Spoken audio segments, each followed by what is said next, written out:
मोका लावण्यात आलेल्या आरोपींची नावे याप्रमाणे: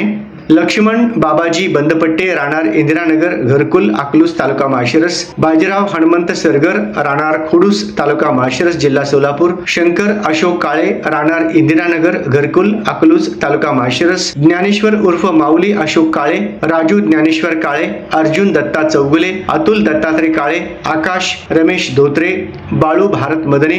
रोहित मारुती काळे, सलीम अब्दुल तांबोळी, मनोज अशोक काळे, किशोर राजेंद्र नवगन, सर्व राहणार इंदिरानगर, घरकुल, अकलूज, तालुका माळशिरस, जिल्हा सोलापूर. सदरची कारवाई श्री सुनील फुलारी, विशेष पोलीस महानिरीक्षक, कोल्हापूर परिक्षेत्र, कोल्हापूर; श्री अतुल कुलकर्णी, पोलीस अधीक्षक, सोलापूर ग्रामीण; श्री प्रीतम यावलकर, अप्पर पोलीस अधीक्षक; श्री संतोष वाळके, SDPO अकलूज यांच्या मार्गदर्शनाखाली पोलीस निरीक्षक संजय जगताप, स्थानिक गुन्हे शाखा पोलीस निरीक्षक नीरज ओबाळे, अकलूज पोलीस ठाणे यांच्यासह अकलूज पोलीस ठाण्याकडील सहाय्यक पोलीस निरीक्षक योगेश लंगोटे, पोलीस उपनिरीक्षक सुधीर खारगे, पोलीस हवालदार अमोल बकाल, समीर पठाण, रियाज तांबोळी, हरीश भोसले यांनी केली आहे.